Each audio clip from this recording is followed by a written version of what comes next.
tonight, find out what was discussed at last night's town hall meeting. Plus, students vow against domestic violence. Stay tuned. TrojanVision Nightly News starts now.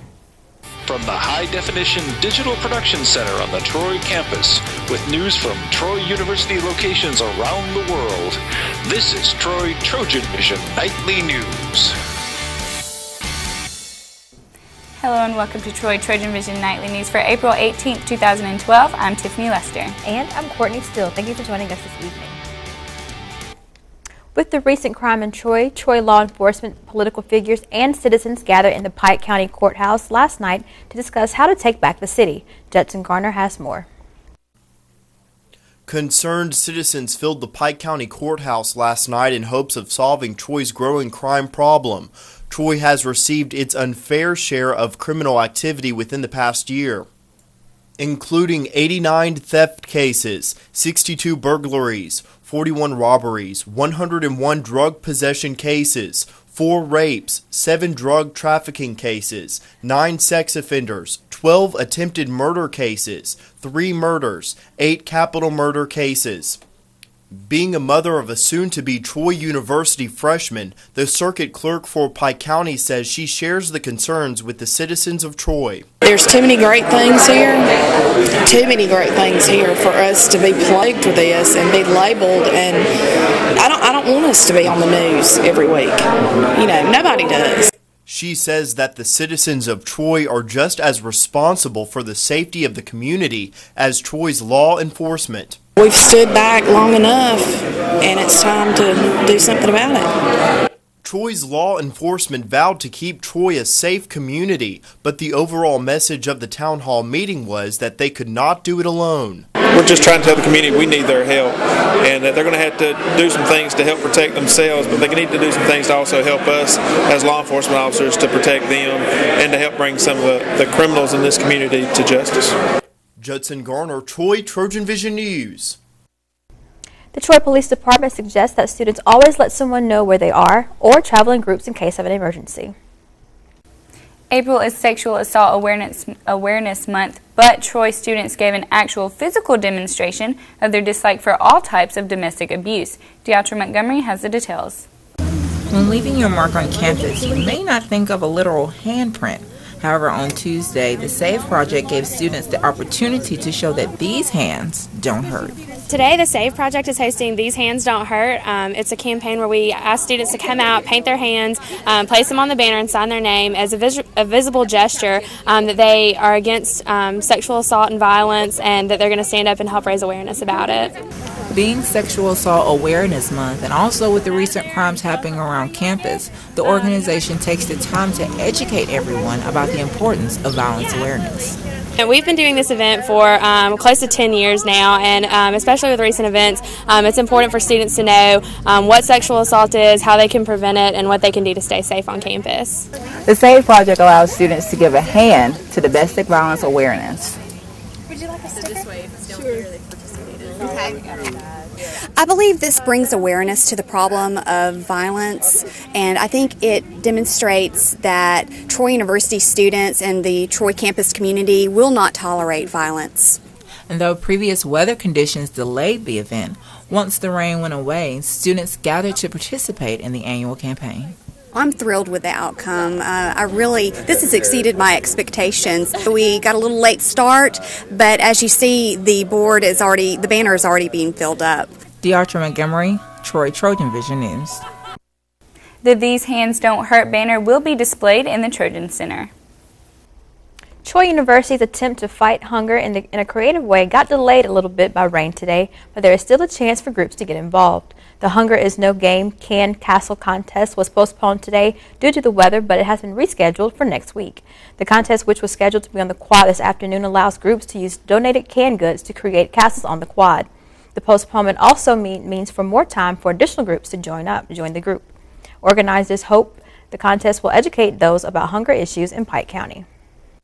Our goal is to collect 2,800 cans or 100 cans for every 1%, and so that's 28%. And so 2,800 cans at the Can Castle contest, and just use that platform as a mechanism to engage people in the conversation, and then hopefully going out and doing something. The Can Castle contest has been moved to next Wednesday at noon. If any groups want to sign up for the contest, they can register by emailing Sullen at jsullen@troy.edu. Two of Troy University's Greek organizations held an event open to all students who were willing to save a life. Delta Sigma Theta and Omega Psi Phi held a blood drive earlier today in the Trojan Center. Jamarlo Phillips has the story. Wednesday afternoon, the brothers and sisters of Omega Psi Phi and Delta Sigma Theta held an event open to all students across campus. Today, the members of the New Theta chapter of Delta Sigma Theta and the brothers of Rho Delta Delta are hosting a blood drive today. One student simply tells us what he hopes students will gain from giving blood, as well as being given the opportunity to save a life. We're just hoping that students will actually help people out as far as giving blood. So it's all for a good cause. You're helping save a life. When you give blood. So we're hoping that students will come out support. Anytime there's a blood drive, I think everybody should be out there. One member of the sorority says overall the day has been going quite smoothly. We've had a pretty okay turnout from the blood that we've given. We've probably saved about 50 lives. One student says he is honored to be able to save a life. I feel as though if I can take a few minutes out of my day just to give some blood, maybe I can help save someone's life. You never know, it could be someone in your family that needs saving. As the Greek week continues, one member says they have a lineup of events for the week. Friday, we actually have community service with the Boys and Girls Club, and we have a speaker, Dr. Timothy. He's coming in just to talk about life, drugs, all the things kids are faced with these days. And Saturday, we have a big event out here actually on campus on the quad, where it's going to be like a community outreach service with the kids. We're going to have a jumping castle, food, hot dogs, and face painting, just, to get kids involved, around in the community. Jamarlo Phillips, Troy, TrojanVision News. Tomorrow on the North Quad, students are invited to cool off from the heat as the two organizations will play host to a water balloon fight. And now taking a look at news from around the state. In Montgomery, the Senate has adjourned without considering legislation designed to curb the illegal production of methamphetamine by making it hard to buy cold and allergy medicine with ephedrine and pseudoephedrine. The Senate Rules Committee had proposed as one of the bills for the state to consider yesterday, but lawmakers never got that far because of other delays on other bills. Organizers in one North Alabama city are planning a festival to celebrate fried food. A downtown revitalization group in Athens is planning the Athens Grease Festival for September 29th. And in Montgomery, an audit by the U.S. Forest Service finds the Alabama Forestry Commission did not accurately account for more than $5 million in spending from the federal stimulus program. The commission has until the end of the month to prove the money was correctly spent or repay it. And still to come on TrojanVision Nightly News, the Trojan baseball team took on the Auburn Tigers last night, and Dustin Carroll will give us the details of that game and more when we return. But first, find out why the Army has launched a criminal investigation. More on that after the break. I'm Danielle Nottingham. Coming up, the White House calls newly published photos of U.S. troops reprehensible. Today, we gather to recognize the selfless decision of one of the most influential women of our time. The woman who, after having one too many drinks, chose not to drive home buzzed. Here today to honor Rachel is the family whose lives she spared.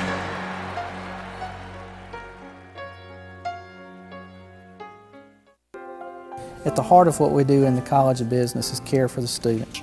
We feel like the students are our most important assets. I have never been anywhere where I've known so many students on first-name basis. What we try to do at Troy University is provide an experience to students that not only provide the curriculum that allows them to be successful in the business world, but we also try to expand their horizons to reach greater opportunities that maybe they didn't think they were capable of before. From the high-definition digital production studios of Troy University, you're watching the award-winning TrojanVision Nightly News. And now for a look at what's happening across the nation and around the world, we go to Tiffany Lester at the Global News Desk. Tiffany? Thanks, Courtney. The U.S. Army has launched a criminal investigation after photographs surfaced of American paratroopers allegedly posing next to dead bodies in Afghanistan. Danielle Nottingham has the latest from the White House. The Los Angeles Times published 2 photos that appear to show U.S. troops posing with dead insurgents in Afghanistan.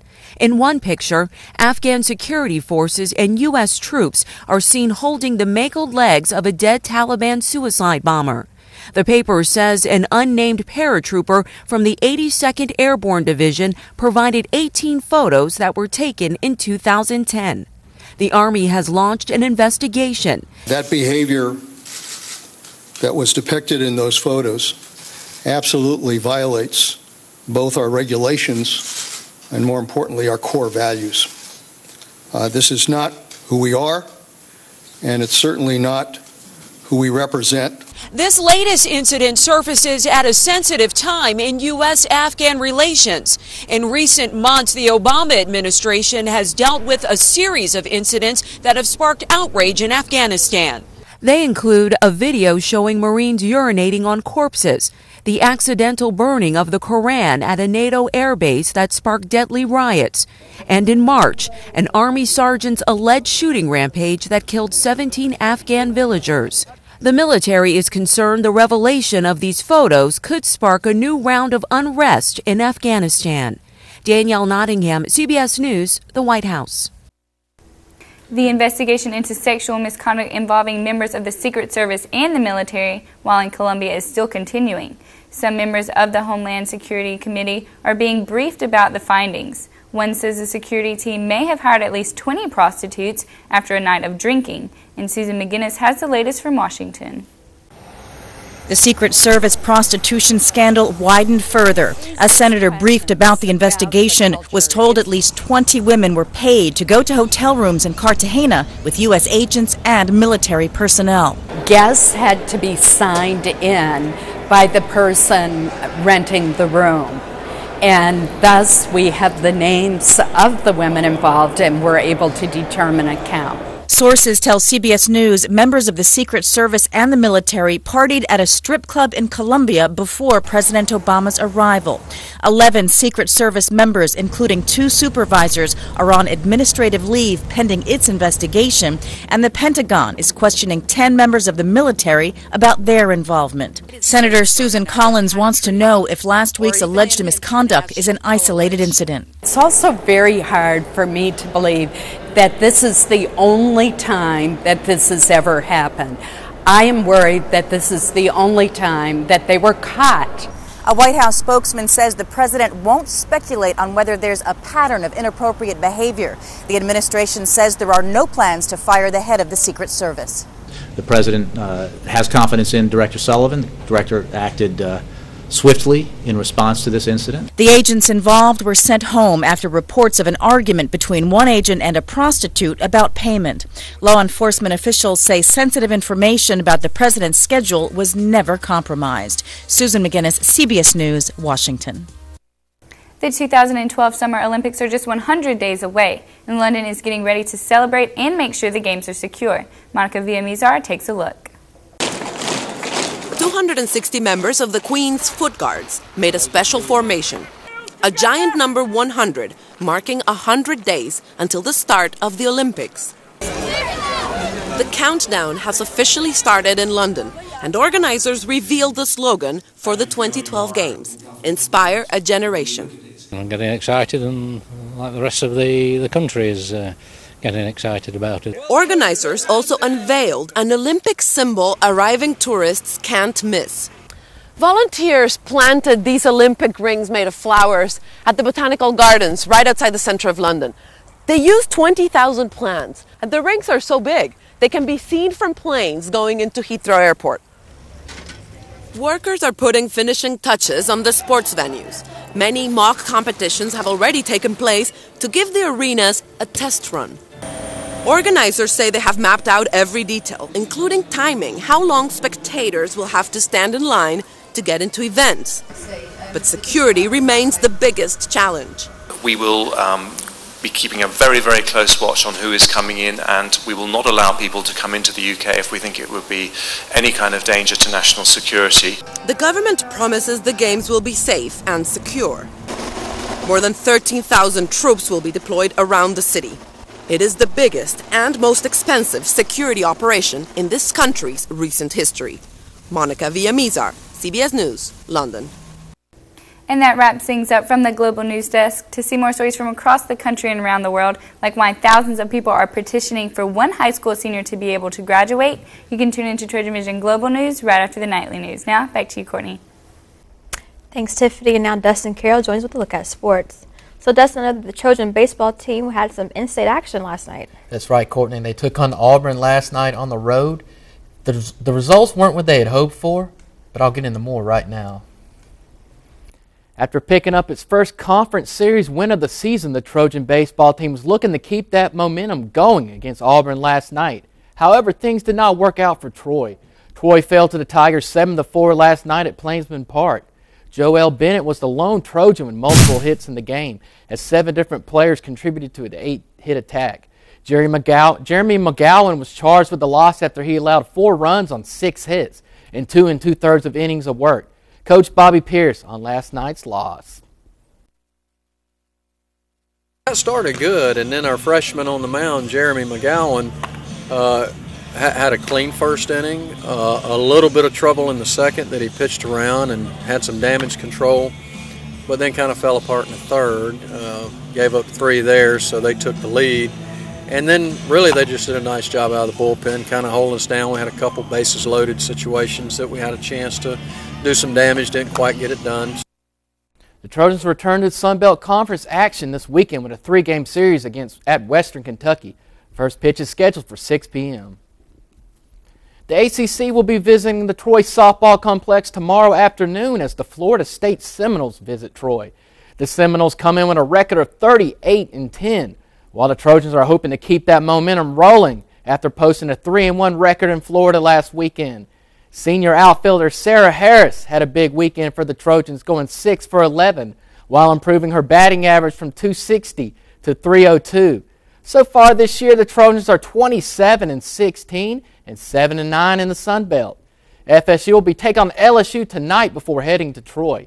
First pitch is set for 4 p.m. tomorrow between the Trojans and the 22nd ranked Seminoles.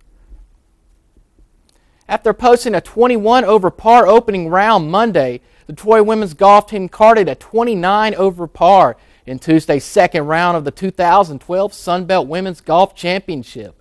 Sydney Conrad currently leads the Trojans with a score of 155, good for 18th place.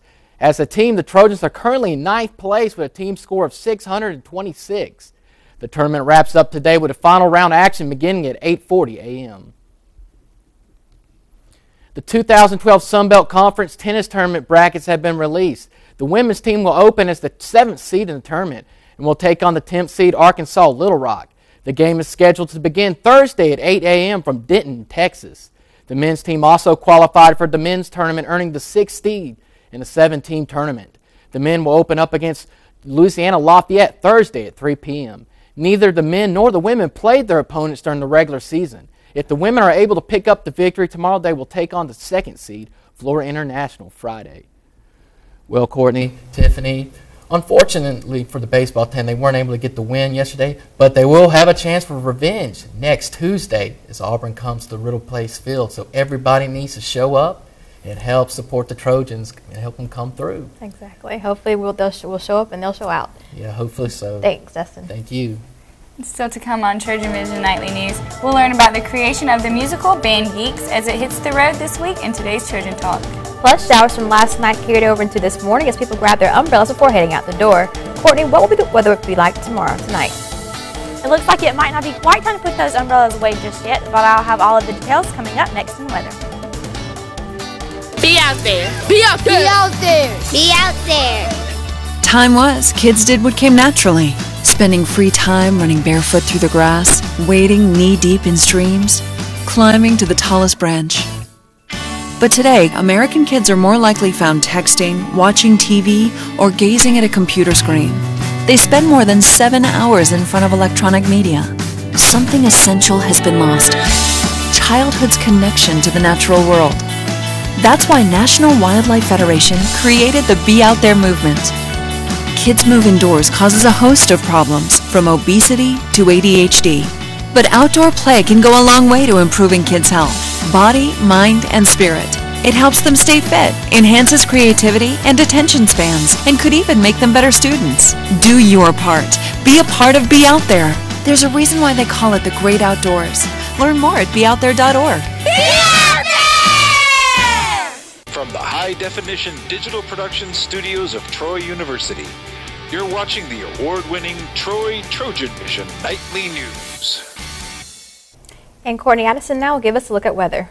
So Courtney, we saw a rainy morning, but then in the afternoon it was clear skies. Should we still be expecting clear skies for the rest of the week, or will that rain be returning? Well, Tiffany, there is a chance that those rain clouds could be lingering around just a little bit longer, but there is an even bigger possibility we'll see even stronger rain into the weekend. But I'll have more on that later. First, let's look at our campus snapshot. Looking at our campus snapshot, we see a rather gloomy day outside on the quad. Lots of clouds out and rain clouds still lingering around us.